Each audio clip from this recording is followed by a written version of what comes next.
Hi students, I am again here. So as you all knows, we were learning here about chapter number 1 of your history books, class 7th, and now half of the chapters we have learnt yesterday. Today we will start from the page number 8 here. So not just rulers and chieftains, but also soldiers and commanders who served in an army of different monarchs are all over the subcontinents. A chivalric code of conduct, extreme valor, and a great sense of loyalty were the qualities attributed to Rajputs by their poets and bards. Other groups of the people, such as the Marathas, Sikh Jats, Ahoms, and Kayasthas, a caste of scribes and secretaries, also used the opportunities of the age to become politically important. So we were learning about this was our topic here, that new social and political groups. New social and political groups, नए सामाजिक और राजनीतिक समूह हमारे यहाँ पर कैसे बने, तो उनमें किस तरह से चेंजेस आए, ये हमने कल देखा कि किस तरह से जो क्षत्रिय जो राजपूतों के लिए हम यहाँ पे शब्द यूज़ किया करते थे, क्षत्रियों का बोलबाला था, तो क्षत्रिय लोग ज़्यादा पॉपुलर थे उस समय, इस मध्यकालीन समय में. द टर्म इंक्लूड्स, तो जो ये शब्द था, includes not just ruler and chieftains, ये सिर्फ जो है बाद में शासकों और जो उनके मुखिया होते थे, सामंत होते थे, उनके लिए ही यूज नहीं होता था, but also soldiers and commanders, जो उस समय के सोल्जर्स होते थे, जो सिपाही होते थे, जो कमांडर होते थे, उनके लिए भी यूज होता था ये शब्द. Who served in the armies of different monarchs all over the sub continents, जो कि आर्मी में, जो कि फौज में, जो उस समय की फौज होती थी, तो उस समय जो फौज में जो है अलग अलग मोनार्च मीन्स अलग अलग राज्यों से संबंधित होते थे, और अलग अलग पूरे उपमहाद्वीप में जिनका राज होता था उनसे संबंधित ये वर्ड था. A chivalric code of conduct, extreme valour and a great sense of loyalty were the qualities attribute to Rajput by their poets and bards. तो इस तरह से हम देखते हैं कि जो हमारे जो ये वर्ड्स हैं, राजपूत जो शब्द है ये 8वीं से 14वीं सदी के बीच यह नाम आमतौर पर योद्धाओं के उस समूह के लिए प्रयुक्त होता था जो कि क्षत्रिय वर्ण के होने का दावा करते थे. और राजपूत शब्द के अंतर्गत केवल राजा और सामंत वर्ग ही नहीं, बल्कि वे सेनापति और सैनिक भी आते थे जो पूरे उपमहाद्वीप में अलग अलग शासकों की सेनाओं में सेवारत थे. कवि और चारण राजपूतों की आचार संहिता, प्रबल पराक्रम और स्वामी भक्ति का गुणगान करते थे. तो जितने भी कवि होते थे और उनके चारण होते थे, जो जिनको यहाँ पे कहा जाता है, the chivalric code of conduct of extreme valour of the great sense of the loyalty were qualities attribute Rajput of their poets and bards. Charan means bards. तो ये जो जितने भी होते थे उनके गुणगान करते थे, उन सब के लिए भी अधिक बोलबाला था.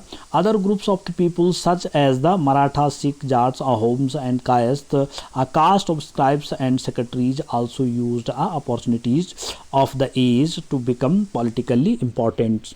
तो इस युग में जो है राजनीतिक दृष्टि से जो महत्व हासिल करने के अवसरों का लाभ उठाया था, उनमें मराठा, सिख, जाट, अहोम और कायस्थ वो लोग होते थे जो मुख्यतः लिपिकों और मुंशियों का कार्य करते थे, जो मतलब बाबुओं का काम करते थे, जो क्लर्क का काम करते थे वहाँ पे राजाओं के घरों में, राजशाही में, तो उनको यहाँ पे कायस्थ कहा जाता था. आदि समूह ने भी उठाया. तो इन सब का लाभ जो है, जो क्षत्रिय जो राजपूत लोग थे, इनका लाभ उठाया इन सब लोगों ने. तो इस तरह से वर्ड जो है उस समय फेमस था. Throughout this period there was a gradual clearing of forest and the extension of the agriculture.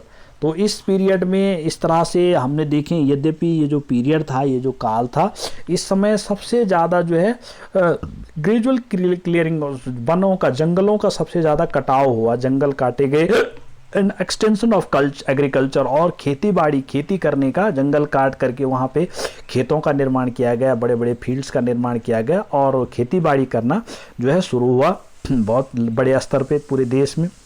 A change faster and more complete in some areas than in others.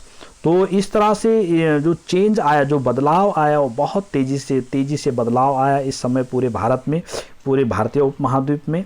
Complete in some areas than in others, change in their habitat forced many forest dwellers to migrate. जिससे क्या हुआ कि जितने भी forest dwellers थे, जो जंगल में निवास करने वाले लोग थे, हैबिटेट में निवास करने वाले लोग थे, फॉरेस्ट ड्वेलर्स मीन्स भी वही है जो जंगली लोग थे, जंगल में निवास करते थे जो लोग, उनको माइग्रेट होना पड़ा, उनको जो है अपने स्थान छोड़ करके दूसरे स्थान पे जा करके बसना पड़ा।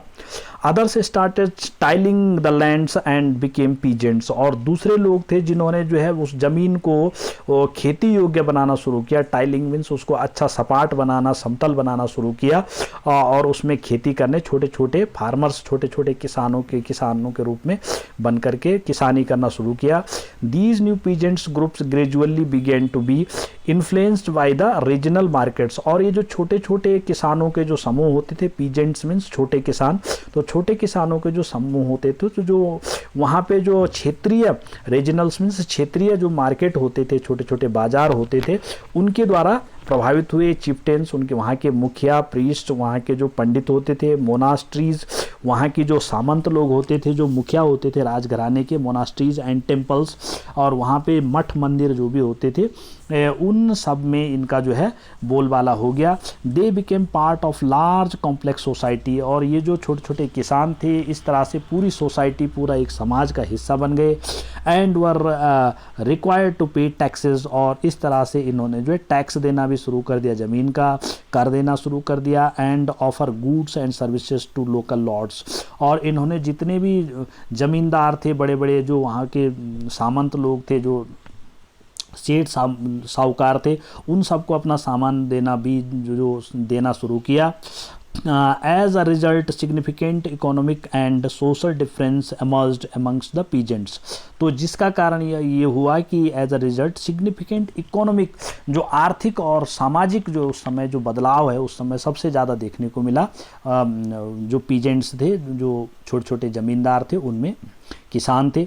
Some possessed more productive land, others also kept kettles. और कुछ लोगों ने तो इसको जो है बहुत ज़्यादा कृषि उत्पादन के लिए प्रयोग किया इस ज़मीन को, लेकिन कुछ लोगों ने कैटल्स मीन्स पशुपालन के लिए यूज़ किया ज़मीन को। And some combined artisanal work with agricultural activity. और कई लोगों ने जो है इसी के साथ में आर्टिसनल वर्क, कला जो है, काम जो है वास्तुकला का काम करना शुरू किया इसी के साथ, एग्रीकल्चर के साथ साथ। ड्यूरिंग द लीन सेशन, इसी सेशन में, इसी पीरियड में, as society became more differentiated. इस तरह से हमारे समाज में बहुत जल्दी से, बहुत तेज़ी से उस समय जो है बदलाव आए। पीपुल वर ग्रुप्ड इनटू जातीज और सब कास्ट। और उसी समय जो है ज़्यादातर जो हमारी जो लोगों की जो जातियां थी, लोग जातियों में विभक्त हुए, अलग अलग जातियां बनने लगी, उपजातियां बनने लगी, सब कास्ट मीन्स उपजातियां बनने लगी। And ranked on the basis of their backgrounds. और अपने अपने जिनके पास ज़मींदारी हुई, पैसे वाले लोग बनते गए, वैसे उस हिसाब से उनको जो है रैंक दिया गया, ऊंच नीच हो गई, उनमें ऊंच नीच भी फैलती गई। एंड दियर ऑक्यूपेशंस, उनके व्यवसाय के हिसाब से। Rank were not fixed permanently, लेकिन जो रैंक होती थी, जो उनके ऊंच नीच का जो मामला होता था, जो बड़े छोटे का मामला होता था, वो परमानेंट नहीं होता था। And varied according to the power. वो जो है उनकी पावर के हिसाब से, उसके जो सत्ता में जब तक लोग रहते थे तब तक उनकी ऊंच नीच होती थी। Influence and resources controlled by the members of the जाति। और जो जितने भी इनके इन्फ्लुएंस होते थे, इनके जो प्रभाव होते थे लोगों के, वो अपनी जाति के हिसाब से अपना प्रभाव दिखाना लोगों ने शुरू किया, जाति ऊंच नीच दिखाना। The status of the same जाति कुड वारी फ्रॉम एरिया टू एरिया। तो इस तरह से हर जगह पे, अलग अलग जगह पे अलग अलग प्रकार के जाति के लोग जो है, जाति के अनुसार जो है लोगों ने अपना वो करना, प्रभाव दिखाना शुरू किया। एक ही जाति का किसी क्षेत्र में किसी भी दर्जे का हो सकता था और किसी अन्य क्षेत्र में कोई और। तो jatis framed their own rules and regulations to manage the conduct of their members. These regulations are enforced by assembly of elders described in some areas as the Jati Panchayat, but Jatis were also required to follow the rules of their villages. Several villages were governed by chieftains together. They were only one small unit of a state. तो यहाँ पे अपने सदस्यों के व्यवहार का नियंत्रण करने के लिए जातियाँ स्वयं अपने अपने नियम बनाती थी और इन नियमों का पालन जाति के बड़े बुजुर्गों की एक सभा होती थी जो कि उन नियमों का पालन करवाती थी, जिसे कुछ इलाकों में जाति पंचायत भी कहा जाता था। लेकिन जातियों को अपने निवास के गांवों के रिवाजों का पालन भी करना पड़ता था। जो उनके अपने रिवाज होते थे जातियां, वो उनका पालन भी करते थे। इसके अलावा कई गांवों का मुखियाओं का शासन होता था और मिल मिलाकर के वे किसी राज्य की एक छोटी इकाई भर होती थी। तो इस तरह से जातियों बना करके एक जाति पंचायत बनाई लोगों ने शुरुआत में, और फिर उस जाति पंचायत को जो है एक थोड़ा बड़ा रूप दे करके एक छोटा सा राज्यों में निर्माण करना शुरू किया। अब हम देखेंगे यहाँ पे, now we will look the region and empires, क्षेत्र और साम्राज्य। तो क्षेत्र पे साम्राज्य कैसे स्थापित हुआ हमारे देश में इस समय में 1000 साल में, मध्यकालीन युग में, तो वो देखेंगे। Large states like those of the Chola, chapter number 2, तो जिसमें बड़े बड़े राज्य हैं जिसमें चोल वंश जो है स्टार्ट हुआ। चोल जो अध्याय दूसरे चैप्टर में हम पढ़ेंगे यहाँ पे। तुगलक चैप्टर नंबर 2 में तुगलक वंश को पढ़ेंगे, चैप्टर नंबर 2 में मुगल वंश को पढ़ेंगे, चैप्टर नंबर 4 में। यहाँ पे अभी इनकम्पास्ड मैनी रीजन्स, और उनके जितने भी मेन जो अंतर्गत कई सारे क्षेत्र आते जाते गए। इन्होंने जिन जिन क्षेत्रों पे अपना अधिकार किया वो भी हम देखेंगे। संस्कृत प्रशस्ति, और संस्कृत प्रशस्ति जो है जो हमारे देश में जो आई थी उसको सी चैप्टर नंबर 2 और फॉर एन एग्जाम्पल, जो चैप्टर नंबर 2 में हम देखेंगे संस्कृत प्रशस्ति क्या थी। ऑफ प्रशस्ति प्रेजिंग द दिल्ली सुल्तान ग्यासुद्दीन बलबन, और इस समय जो ग्यासुद्दीन बलबन का जो शासन रहा इस बीच में, जिसको 1266 से 1287 तक इसका शासन रहा। Explained that he was the ruler of a vast empire that stretched from Bengal Gauda in the east of the Ghazni. और इसने जो शासन किया सबसे पहले, जो ग्यासुद्दीन बलबन था जो 1266 से 1287 तक, तो इसका सबसे विस्तृत सबसे बड़े राज्य पे इसने सबसे पहले सबसे बड़ा भारत के सबसे बड़े मतलब इलाके पे सबसे बड़ा जो क्षेत्र होता था, क्षेत्र पे इसने राज्य किया था, इसका शासन था। स्टेज फ्रॉम बंगाल गौड़ा, और जो कि गौड़ लोग थे बंगाल के, वहाँ से उसका शासन था। In the east to Ghazni, और जिसे गजनी तक, ईस्ट पूरब में गजनी से लेकर के इन अफगानिस्तान, और अफगानिस्तान तक जो है इसका जो है पश्चिम में अफगानिस्तान तक इसका शासन था। In the west and included all of south India, और इसमें पूरा साउथ का भाग भी इसने ले लिया था। तो दक्षिण भारत पे भी इसने कब्जा कर लिया था, जिसमें द्रविड़ लोग होते थे, द्रविड़ जाति के लोग होते थे। तो पीपुल ऑफ डिफरेंट रीजन्स, जो अलग अलग भारत के अलग अलग हिस्सों के जो जितने अलग अलग जातियों के लोग होते थे, जिनमें गौड़, आंध्रा, केरला, कर्नाटका, महाराष्ट्र एंड गुजरात, जिसमें गौड़ हैं आंध्र प्रदेश, केरल, कर्नाटक, महाराष्ट्र, गुजरात, ये सारे हिस्सों पे जो है इस ग्यासुद्दीन बलबन का शासन था। ग्यासुद्दीन बलबन ने जो है अपने अंडर में ले लिया था। Apparently flood before his आर्मीज historians, और जैसे ही जो है जिसने संपूर्ण द्रविड़ गौड़ जातियों इसमें महाराष्ट्र, गुजरात, विभिन्न सेना में आए थे, पलायन कर जाते। इतिहासकार विजय अभियान के इन दावों को अतिशयोक्तिपूर्ण मानते हैं। Now come to the next page. Regard these as exaggerated claims of conquest at the same time they try to understand why rulers kept claiming to have control over different parts of the subcontinent। तो इस तरह से हमने देखा कि ये जो जितने भी हमारे ये हुए चोल वंश में जैसे हमने देखा क्षेत्र और साम्राज्य का किस तरह से विस्तार हुआ यहाँ पे, तो चोल वंश थे जो हम सब चैप्टर 2 में देखेंगे, तुगलक वंश, मुगल वंश, इनको हम देखेंगे। बड़े बड़े राज्यों के अंतर्गत कई सारे क्षेत्र आ जाते थे।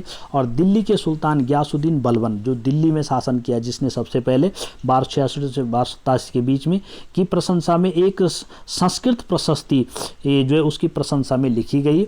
के उदाहरण के लिए अध्याय 2 में हम देखेंगे अभी इसको, में उसे एक विशाल साम्राज्य का शासक बताया गया है। उसके नाम से एक संस्कृत पर एक लेख मिलता है पूरा, कि जिसमें जो है सबसे बड़े विशाल साम्राज्य का पे उसने शासन किया था, जो पूर्व में बंगाल गौड़ से लेकर पश्चिम में अफगानिस्तान के गजनी तक फैला हुआ था, और जिसमें संपूर्ण दक्षिण भारत द्रविड़ भी आ जाता था। गौड़, आंध्र, केरल, कर्नाटक, महाराष्ट्र और गुजरात आदि विभिन्न विभिन्न क्षेत्रों के लोग इसमें आते थे, और इसने जो है पलायन कर जाते थे।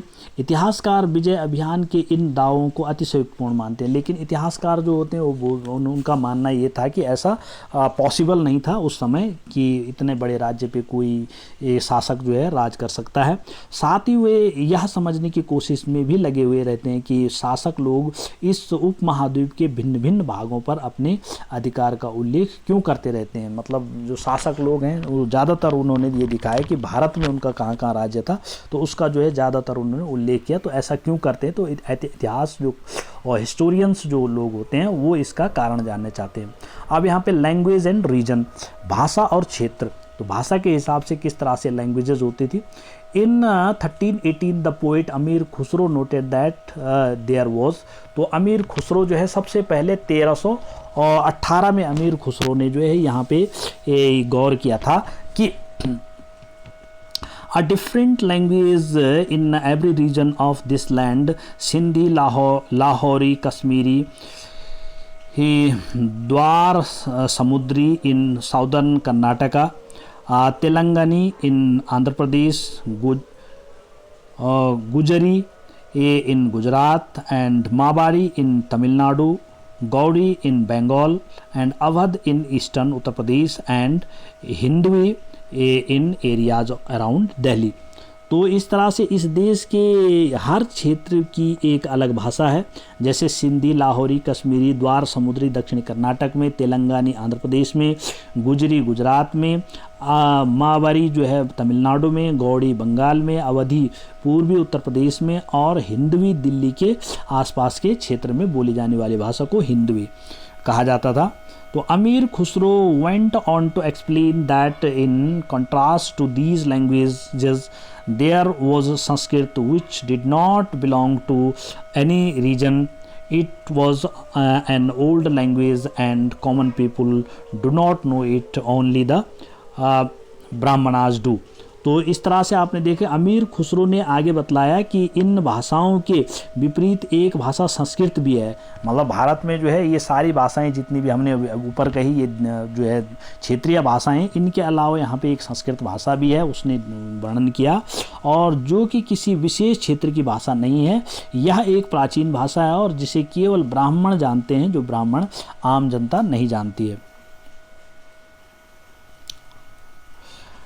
Now make a list of the languages mentioned by Amir Khusro. Prepared another list of the names of the languages spoken today in the regions he mentioned. Underline names that are similar and circle those that are different. तो इसी तरह से अमीर खुसरो द्वारा उल्लिखित भाषाओं की एक सूची बनाइए और एक सूची उन भाषाओं के नामों की बनाइए जो उनके द्वारा उल्लिखित क्षेत्रों में आज बोली जाती है। मतलब अमीर खुसरो ने जिन जिन राज्यों में जो जो भाषाएं बताई तो उस समय बोली जाती थी, और आज उन राज्यों में कौन कौन सी भाषाएं बोली जाती है उनकी आप अपने हिसाब से लिस्ट बना सकते हैं। जो नाम एक से हैं वे उन्हें रेखांकित कीजिए, जो अभी तक एक जैसे हैं वो समय जो वही भाषा बोली जाती है आज भी वही, तो उनको रेखांकित कीजिए, और जो नाम भिन्न है उनके चारों ओर घेरा खींच लीजिए, और जो नाम जो आपको डिफरेंट लगेंगे उनके चारों तरफ एक सर्कल बना सकते हैं। तो इस तरह से आप इसको समझ सकते हैं। Did you notice that the names by which languages are known have changed over time, और क्या आपने देखा कि जो है समय के साथ साथ में भाषाएं कैसे बदलती जाती हैं। Now come to the next. By 700, many regions already possessed distinct geographical dimension and their own language and cultural characteristics. तो यहाँ पे सन 700 तक कई क्षेत्रों के अपने अपने भौगोलिक आयाम तय हो चुके थे, भौगोलिक जो वहाँ की जो स्थितियाँ वो तय हो चुकी थी और उनकी अपनी भाषा तथा सांस्कृतिक विशेषताएं स्पष्ट हो गई थी। Okay, you will learn more about these in chapter number 9, और अब इस के बारे में ज़्यादातर जो है चैप्टर नंबर 9 में पढ़ेंगे, अध्याय 9 में आपको पढ़ेंगे। They were also associated with specific ruling dynasties.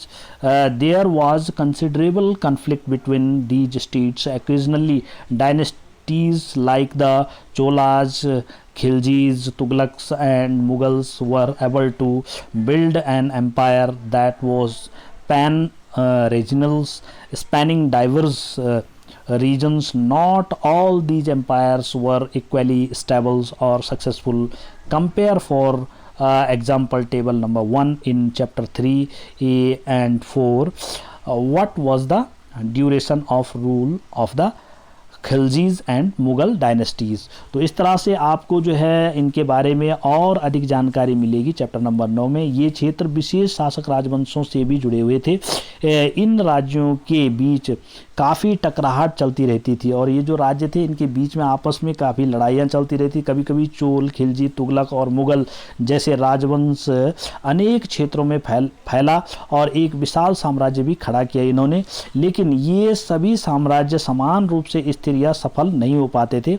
उदाहरण के लिए अध्याय 3 और 4 में आप देखेंगे कि इसकी तुलना करेंगे और खिलजी वंश और मुग़ल वंश के शासन की कितनी अवधि तक चले थे, तो ये सारा आप यहाँ पे देखेंगे। Now come to the next page.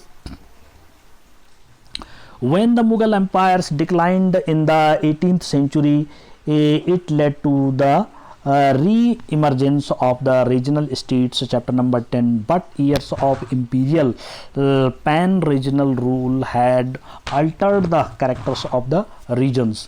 तो आप यहाँ पे देखेंगे कि 18वीं सदी में मुग़ल वंश के ढलान पर मुग़ल वंश का जो पतन था वहाँ पे आप देखेंगे फलस्वरूप क्षेत्रीय राज्य फिर से उभरने लगे। अध्याय 10 में, लेसन नंबर 10 में आप देखेंगे किस तरह से क्षेत्रीय राज्य उभरे, लेकिन वर्षों से जो सर्व क्षेत्रीय साम्राज्यों का शासन चल रहा था उसने क्षेत्रों की प्रकृति बदल गई थी उस समय तक जो है।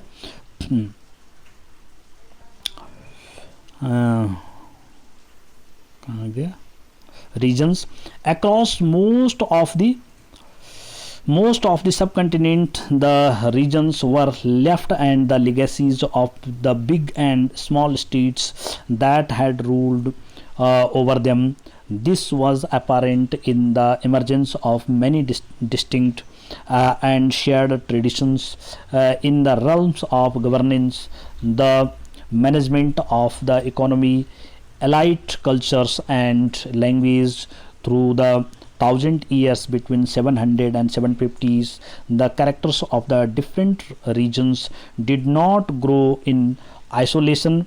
These regions left the impact of larger pan-regional forces of integration without quite losing their distinctiveness.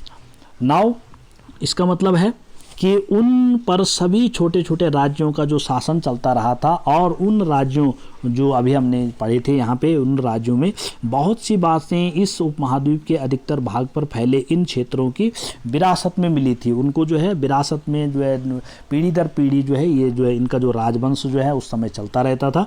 और इस तथ्य का पता हमें उन कई परंपराओं से लगता है जो इन क्षेत्रों में उभरी हुई थी, और इन परंपराओं में कुछ एक दूसरे से भिन्न और कुछ एक समान होती थी।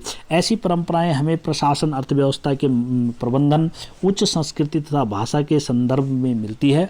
और सन 700 से 750 के बीच के हजार वर्षों में इन विभिन्न क्षेत्रों की प्रकृति एक दूसरे से कटकर अलग अलग नहीं पनपी थी। हालांकि उनके चरित्र की अपनी विशेषताएं बन रही थी, मगर समन्वय की सर्व क्षेत्रीय ताकतों का प्रभाव भी उन पर पड़ा था। मीन्स पहले तो ये जो राजवंश थे इनमें कभी कहीं कहीं कुछ राजवंश ऐसे थे जो कि लगातार उसके बच्चे, उस एक राजा का लड़का हुआ तो उसके लड़के ने राजवंश शासन किया, इस तरह से चलता रहता था। कहीं पे ऐसा नहीं होता था, कहीं पे चेंज हो जाते थे, तो इस तरह से।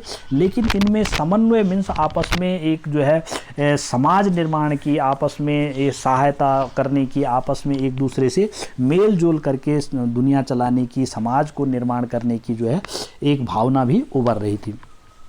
Now come to the next, old and new religions. अब हम देखेंगे पुराने और नए धर्म, धर्म किस तरह से बने। The thousands years of history that we are exploring witnessed major developments in religious traditions. तो इस जो है इतिहास के जिन हजार वर्षों के पड़ताल हम कर रहे हैं यहाँ पे, उसके दौरान धार्मिक परंपराओं में कई बड़े परिवर्तन आए थे उस समय। People's belief in the divine was sometimes deeply personal, but more usually it was collective. Collective belief in supernatural agencies. Religion was often closely connected with the social and economic organizations of local communities. As the social worlds of these groups altered, so too did their beliefs. Means इस समय क्या हुआ कि दैविक तत्व में लोगों की आस्था, जो देवी देवताओं में लोगों की बड़ी आस्था बढ़ने लगी, कभी कभी बिल्कुल ही व्यक्तिगत स्तर पर बहुत ज़्यादा बढ़ जाती थी, मगर आम तौर पर इस आस्था का स्वरूप सामूहिक होता था। लेकिन कभी कभी व्यक्तिगत रूप में लोग ज़्यादा ही हो जाते थे, कोई किसी राजा का विशेष धर्म, विशेष देवी देवताएं होते पे विश्वास होता था, लेकिन उसके अलावा जो है जो आम जनता थी वो भी इस तरह से पूरे सामूहिक रूप में विश्वास करती थी। किसी दैविक तत्व में सामूहिक आस्था यानी धर्म प्रायः स्थानीय समुदायों की सामाजिक और आर्थिक संगठन से संबंधित होती थी, और जैसे जैसे इन समुदायों का सामाजिक संसार बदलता गया वैसे ही उनकी आस्थाओं में भी परिवर्तन आता गया। तो जैसे जो है इन सामाजिक संस्थाएं का जो विस्तार बढ़ता गया वैसे उनकी आस्थाएं भी बदलती गई, उनका विश्वास भी बदलता गया। It was during this period that important changes occurred in what we call Hinduism today. तो इस तरह से हमने देखा कि आज हम जिसे हिंदू धर्म कहते हैं उसमें भी इसी युग में महत्वपूर्ण बदलाव आए थे। Okay, Hinduism today, these included the worship of new deities, the constructions of temples by royalty, and the growing importance of the brahmanas, the priest, the dominant groups in society. तो इस तरह से हमने देखा कि इन परिवर्तनों में से कुछ ऐसे थे जिनमें नए देवी देवताओं की पूजा, राजाओं द्वारा मंदिरों का निर्माण और समाज में पुरोहितों के रूप में ब्राह्मणों का बढ़ता महत्व तथा बढ़ती सत्ता आदि थी। तो इस तरह से चेंजेस आए हमारे देश में। Now their knowledge of Sanskrit text earned the Brahmanas a lot of the respect in society. Their dominant position was isolated by the support of their patrons, new rulers searching for priests. तो आज हम जिसे हिंदू कहते हैं, तो संस्कृत ग्रंथों के ज्ञान के कारण समाज के ब्राह्मणों का बड़ा आदर होता था। तो क्योंकि संस्कृत का ज्ञान होता था उनको, इसलिए ब्राह्मणों का बड़ा आदर्श होता था। और उनके संरक्षक मीन्स पैटर्न्स जो होते थे, उनके जो संरक्षक होते थे, नए नए शासक जो स्वयं प्रतिष्ठा की चाह में थे, तो उनके जो संरक्षक होते थे, वो जो नए नए राजा लोग होते थे, वो उनके संरक्षक होते थे, उनकी रक्षा करते थे, उनके जो है पालन पोषण करते थे। इन संरक्षकों का समर्थन होने के कारण समाज में इनका दबदबा और भी बढ़ गया था, और राजाओं का इनके साथ बड़ा जो है, जो राजा जो शासक लोग होते थे, उनका इनसे बिल्कुल संबंध होता, व्यक्तिगत संबंध होता था दैवीय शक्तियों के कारण और संस्कृत जानने के कारण। तो ये लोग जो है इससे बड़े प्रभावित होते थे, और इसलिए इनका जो है, जो पंडित लोग थे, जो संस्कृत के विद्वान थे, इनका भी समाज में बहुत दबदबा बढ़ गया, इनकी बड़ी इज्जत हो गई। One of the major developments of this period was the emergence of the ideas of the bhakti. और इसी पीरियड में सबसे ज़्यादा जो है, जो इस युग में एक महत्वपूर्ण परिवर्तन भक्ति की धारणा, भक्ति की अवधारणा का जो है बनना हुआ, भक्ति की धारणा लोगों में आ गई।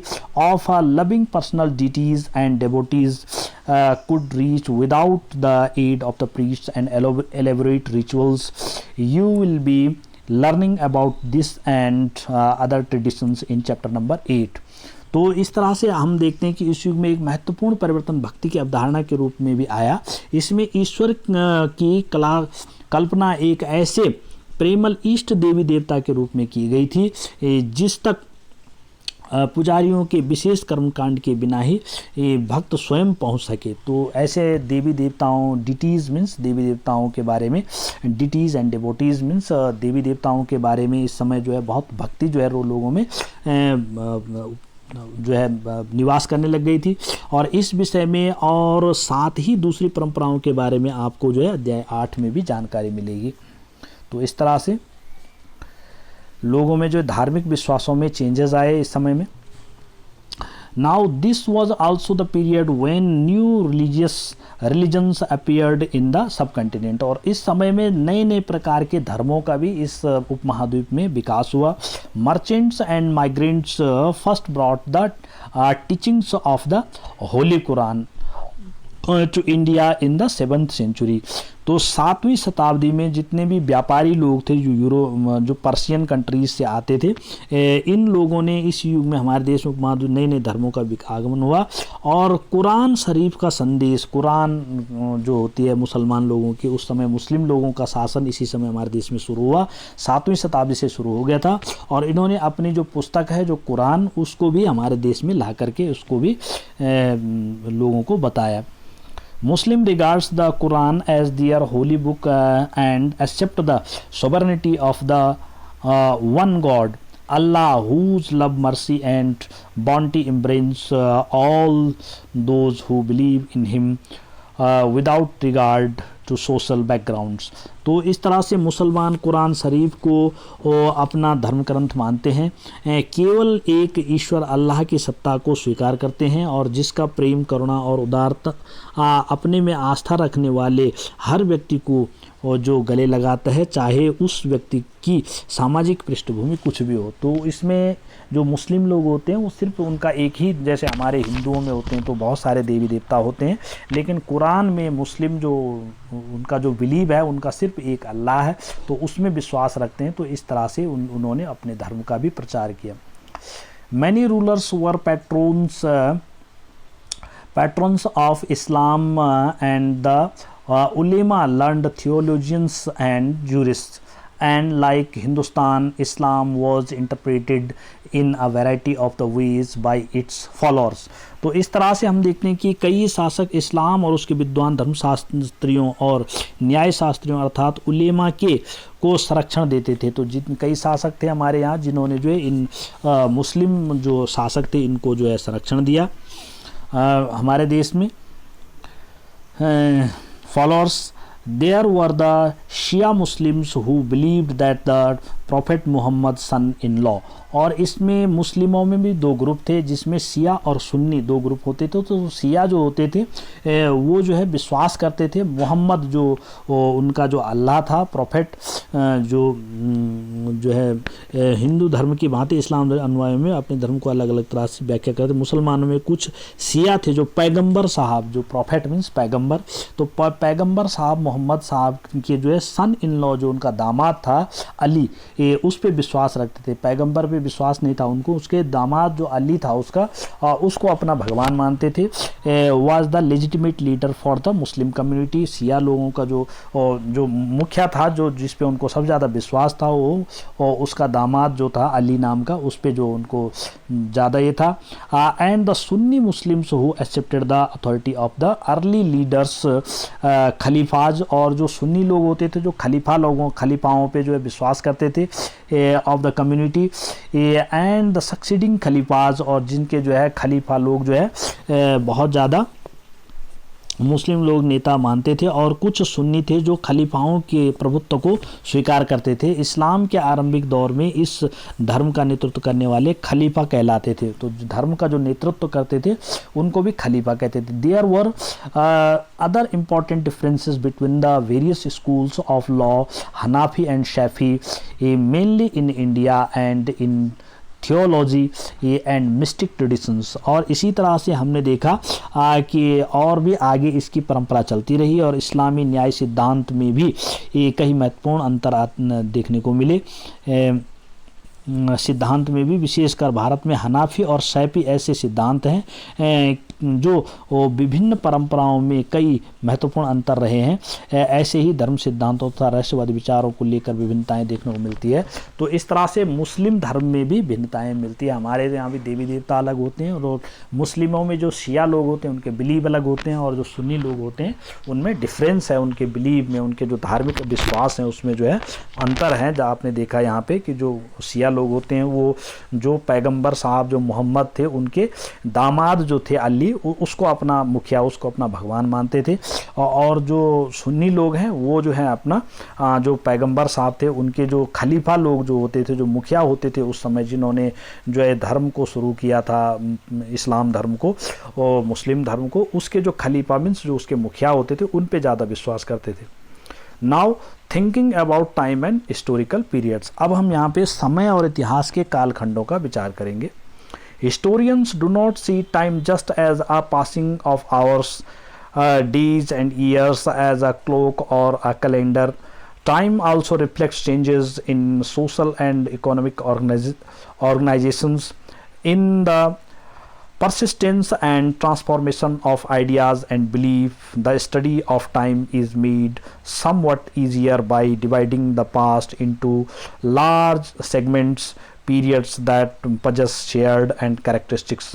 तो इस तरह से हम देखें, इतिहासकार जो होते हैं समय को केवल घड़ी या कैलेंडर की तरह नहीं देखते हैं, यानी कि केवल घंटों, दिन और वर्षों के बीतने के रूप में ही नहीं देखते हैं। उनका नज़रिया यह है कि समय सामाजिक और आर्थिक संगठन में आने वाले परिवर्तनों को दिखलाता है, और ये विचारों और विश्वासों को कितना स्थायित्व देता है ये दिखाता है, और कितना परिवर्तन आता है इस समयों के अंतर समयों में वो दिखाता है। यदि अतीत को समान विशेषता रखने वाले कुछ बड़े बड़े हिस्से, युगों या कालखंडों में बांट दिया जाए तो हम देखेंगे कि समय का अध्ययन कुछ आसान हो जाता है। तो मतलब इसको जो है एक बड़े कालखंड में भी हम इसका अध्ययन कर सकते हैं, और छोटे छोटे टुकड़ों में भी हम यहाँ पे इतिहास के अंदर में इसका अध्ययन करते हैं। लेकिन but we are talking mostly in the period of the times, mean समय का जो कालखंड होता है, स्पैन ऑफ द टाइम्स होता है, उसके बारे में हम यहाँ पे ज़्यादा देखते हैं। In the middle of the 19th century, British historians divided the history of India into the three periods. और मध्यकाल में जब 19th सेंचुरी जो हमारा 19वीं सदी थी, जब ये मध्यकाल अंत था इसका, तो आधुनिक युग की जब शुरुआत हुई थी, तो उस समय ब्रिटिश जो आए, तो अंग्रेज लोग हमारे देश में आए, तो उन्होंने जो हमारे देश की जो हिस्ट्री है उसको तीन भागों में विभक्त किया। उन्होंने हिंदू, मुस्लिम एंड ब्रिटिश, इस तरह से हिंदुओं का राज था पहले, उसके बाद मुस्लिम शासन आया हमारे देश में, उसके बाद अंग्रेजों का शासन आया, तो उन्होंने इस तरह से तीन हिस्सों में इसको बांटा। This division was based on the idea that the religion of the rulers was the only important historical change. और यहाँ पे जो ये डिवीज़न किया उन्होंने, अंग्रेजों ने, वो धर्म के हिसाब से किया, धार्मिक विश्वास के हिसाब से किया, क्योंकि जो प्राचीन काल में जो हमारे यहाँ जो धर्म था वो हिंदू धर्म था, उसके बाद मुस्लिम धर्म आया, उसके बाद क्रिश्चियन धर्म आया, ब्रिटिश लोग क्रिश्चियन होते थे। तो इस तरह से इन्होंने इसको तीन भागों में बांटा। And that there were no other significance developments, लेकिन उन्होंने दूसरे जो विकास थे, विकास के मायने थे, उनको यहाँ पे महत्व नहीं दिया। In the economy, society and culture, उन्होंने जो है आर्थिक विकास, सामाजिक और सांस्कृतिक जो हमारे जो विकास हुए उसके आधार पे हमारे जो इन काल विभाजन को नहीं किया। Such a division also ignored the rich diversity of the subcontinents, और उन्होंने हमारे देश के जो है जो एक महान हमारे देश की जो छवि थी, जो महानता थी, या हमारे देश की जो अमीरी की, उच्चता की जो युगों कालों में बांट दिया जाए, तो समय का इस तरह से उन्होंने अध्ययन नहीं किया हमारे उपमहाद्वीप का। Now come to the next. Few historians follows his periodization today, और कुछ हिस्टोरियंस इसमें से ऐसे हैं जो इस पीरियडाइजेशंस को, जो ये काल विभाजन है, इसको आज भी ये जो है स्वीकार करते हैं। Most look to economic and social factors to characteristics the major elements of the different moments of the past, और इसमें से अधिकतर इतिहासकार आर्थिक तथा सामाजिक कारकों के आधार पर ही ये अतीत के विभिन्न कालखंडों की विशेषताएं तय करते हैं। The stories you read last year included a wide range of the early societies, hunter-gatherers, early farmers, peoples living in towns and villages, and early empires and kingdoms. तो इसमें पिछले साल आपने देखा होगा, जो आपने लास्ट ईयर में 6 क्लास में जो हिस्ट्री बुक पढ़ी, तो उसमें जो इतिहास पढ़े थे उसमें प्राचीन समाजों में कई प्रकारों के समावेश था, जैसे शिकारी, संग्राहक, आरंभिक दौर के कृषिकर्मी, शहरों और गांवों के निवासी, और आरंभिक दौर के राज्य और साम्राज्य। तो इनके बारे में हमने पढ़ा था यहाँ पे। And early empires and kingdoms, the histories you will be studying this year are often described as medieval. You will find out more about the spread of peasant societies, the rise of regional and imperial states formations, sometimes at the coast of the pastoral and forest peoples, the developments of Hinduism and Islam as major religions, and the arrival of European trading companies. तो इस period में, इस साल जो आपके पास जो ये book है, ये 7th क्लास में, इसमें आप इतिहास में पढ़ेंगे कि प्रायः मध्यकालीन इतिहास के बारे में पढ़ा जाएगा। इसमें आपको कृषक समाजों के विस्तार, क्षेत्रीय सामाजिक साम्राज्यिक राज्यों के उदय, कभी कभी तो ग्रामवासियों और वनवासियों की कीमत पर प्रधान धर्मों के रूप में हिंदू धर्म, इस्लाम धर्म के विकास और यूरोप के व्यापारी कंपनियों के आगमन के बारे में भी विस्तार से जानकारी मिलेगी। Now These thousands years of Indian history witnessed considerable changes। और ये जो 1000 भारत के इतिहास में ये 1000 साल का जो बदलाव था, अनेक बदलावों के साक्षी रहे हैं। इसमें 1000 साल में कई प्रकार के बदलाव आए हैं। After all the 16th and the 18th century were quite different from the 8th और 11th। और इस तरह से आखिरकार 16वीं और 18वीं शताब्दी जो थी वो 8वीं और 11वीं शताब्दियों में काफ़ी भिन्न थी। 8वीं और 11वीं शताब्दी से तो बिल्कुल भिन्नता आ गई थी इसमें हमारी 8th और 11th। Therefore, describing the entire period as one historical unit is not without its problems. Moreover, the medieval periods often contrasted with the modern period. Modernity carries with it a sense of material progress and intellectual developments. This seems to suggest that the medieval period was lacking in any change whatsoever, but of course we know this was not the case। तो इसलिए इस सारे काल को एक ऐतिहासिक इकाई के रूप में देखना समस्याओं से खाली नहीं है। फिर मध्यकाल की तुलना प्रायः आधुनिक काल से ही की जाती है। आधुनिकता के साथ भौतिक उन्नति और बौद्धिक प्रगति का भाव जुड़ा हुआ होता है। इससे आशय यह निकलता है कि मध्यकालीन रूढ़िवादी था और उस दौरान कोई परिवर्तन हुआ ही नहीं, लेकिन हम जानते हैं कि ऐसा नहीं था। तो जो माना जाता है, कई लोग ये मानते हैं कि मध्यकाल जो रूढ़िवादी था, अपने अपनी बातों को मानने वाले लोग थे, अपने अपने मतों को मानने वाले लोग थे उस समय, लेकिन ये माना जाता है उस समय कोई विकास नहीं हुआ, लेकिन ऐसा नहीं है, उस समय बहुत ज़्यादा विकास हुए। During these thousands years, the societies of the subcontinent were transformed. Often the economies in several regions reached a level of the prosperity that attracted the interest of the European trading companies। तो यहाँ पे क्या हुआ कि इन 1000 वर्षों के दौरान इस उपमहाद्वीप के समाजों में प्रायः परिवर्तन आते रहे और कई क्षेत्रों की अर्थव्यवस्थाएं तो वो इतनी समृद्ध हो गई थी कि उसने यूरोप की व्यापारी कंपनियों को भी आकर्षित करना आरंभ कर दिया। तो यूरोप के व्यापारी भी यहाँ पर आने शुरू हुए। इतनी यहाँ पे काफ़ी जो है हमारा जो डेवलपमेंट हो गया था, जो व्यापार था इतना बढ़ा हुआ था हमारे देश का, उच्च स्तर पे था, जो कृषि थी, सब चीज़ें, तो जिससे कि यूरोपियन लोग यहाँ पे खींचे चले आए। As you read this book, look out for signs of change and historical processes at work. Also, whenever you can, compare what you read in this book with what you read last year. Look out for changes and continuities wherever you can, and look at the world around you to see what else has changed or remained the same.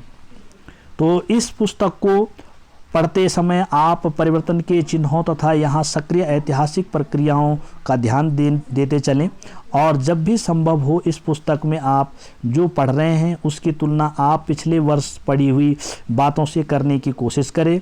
जहाँ भी संभव हो यह देखें कि कहाँ बदलाव हुए हैं और कहाँ नहीं, और आज अपने आसपास की दुनिया पर नज़र डालकर भी यह देखें कि ये और भी क्या कुछ बदलता है या वैसा ही रहा है। So in this way we have seen all over the chapter here.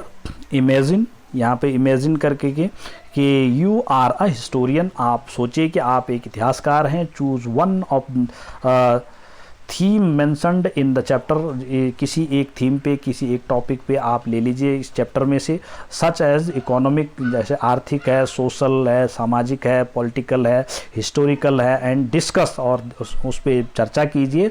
Why you think it would be interesting to find out the stories of that theme, और तब आपको पता चलेगा कि किस तरह से आपको जो है कितना वो इंटरेस्टिंग, कितना मनोरंजक है उस विषय पे किसी चीज़ को खोज के निकालना।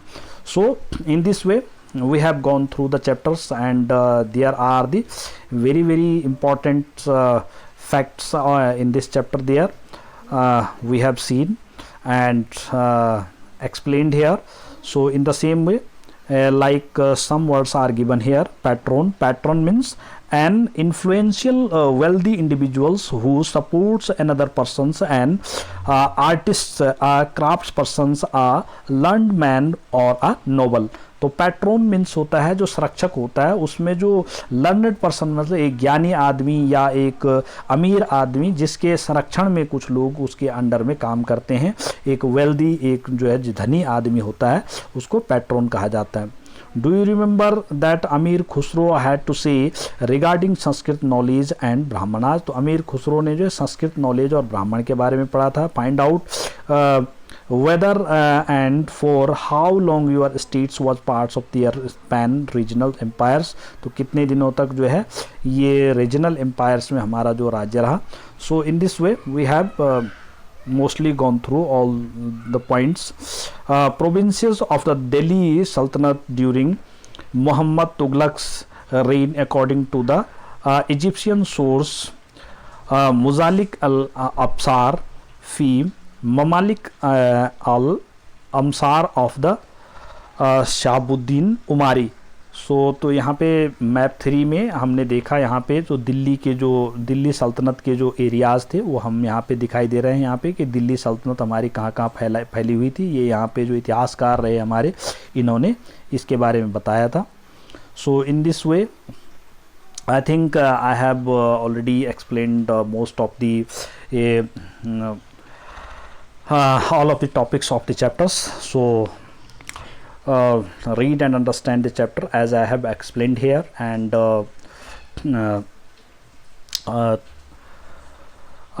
also subscribe my channel. Thanks for today.